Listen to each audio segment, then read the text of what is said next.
विदेशी कूटनीति में दो देशों के बीच थोड़ी बहुत दोस्ती भी होती है, लेकिन अधिकतर समय गिव एंड टेक वाला ही रिलेशनशिप होता है। सामने वाला देश हमारे लिए एक फेवर करेगा, उसके बाद ही हम उनके लिए एक फेवर देते हैं। और सेम चीज इस बार ताइवान के साथ भी हुई है। ताइवान के साथ जो ये भारत की गिव एंड टेक वाली ट्रांजैक्शन हुई है, ये भारत को कई बिलियन डॉलर्स का फायदा दिलाने वाली है।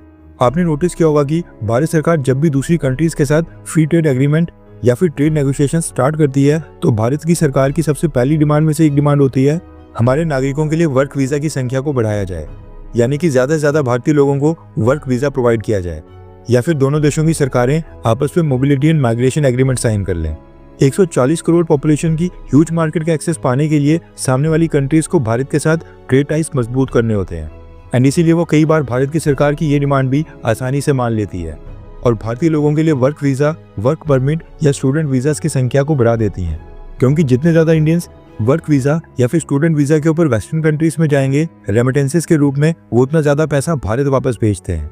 रेमिटेंसेस न सिर्फ भारत सरकार की इनकम में योगदान देती है, बल्कि भारत की जीडीपी का 3% अकेले रेमिटेंसेस से ही आता है। भारत की जीडीपी इस समय $3.9 ट्रिलियन है और उसमें से $129 बिलियन रेमिटेंसेस के रूप में भारत आता है। इसलिए मोदी सरकार सामने वाली कंट्री को पुश करती है कि वो भारतीय लोगों के लिए वर्क वीजा के नियमों को आसान बनाए। अब जो ताइवान है, उसको चाइना के अगेंस्ट भारत की सख्त जरूरत है। ताइवान की कंपनीज चीप लेबर और ह्यूज मार्केट के एक्सेस के लिए आज की डेट में भारत के अंदर ह्यूजली इन्वेस्ट कर रही हैं और करना चाहती हैं। स्ट्रेटेजिक रीजंस के साथ साथ इकोनॉमी के लिहाज से भी ताइवान को भारत की सख्त जरूरत है, ताकि कल को अगर चाइना के साथ ट्रेड वॉर हो जाए या फिर चाइना ताइवान की कंपनीज को टारगेट करना स्टार्ट कर ले, तो उनके पास भारत के रूप में एक सेफ ऑप्शन पहले से रेडी रहे। तभी तो ताइवान के मिनिस्टर्स कभी भारत को दिवाली विश करते हैं तो कभी ग्रीटिंग्स भेजते हैं। भारत सरकार को ये बात अच्छे से पता है और इसी चीज को भारत ने ताइवान के साथ नेगोशिएशंस में लिवरेज की तरह यूज किया है। भारत ने ताइवान के सामने डिमांड रखी थी कि अगर ताइवान भारत के साथ टाइज को और मजबूत करना चाहता है, तो फिर ताइवान को भी भारत के लिए ज्यादा वर्क परमिट्स इशू करने पड़ेंगे और इंडियंस के लिए वीजा नियमों में कॉम्प्लेक्सिटीज को कम करना होगा। स्टार्टिंग में इसको लेकर ताइवान में काफी विरोध भी हुआ था, ओपोजिशन पार्टीज द्वारा थोड़ा बहुत रेसिज्म भी किया गया था, लेकिन अब ताइवान की गवर्नमेंट ने फाइनली भारत की बात मान ली है। रेफरेंस के लिए आपकी स्क्रीन के ऊपर आर्टिकल का स्क्रीनशॉट है। ताइवान ने भारत की स्किल्ड वर्कफोर्स के लिए 2 वीजा प्रोग्राम्स लॉन्च कर लिए हैं। एक है एम्प्लॉयमेंट सीकिंग वीजा और दूसरा है ताइवान एम्प्लॉयमेंट गोल्ड कार्ड।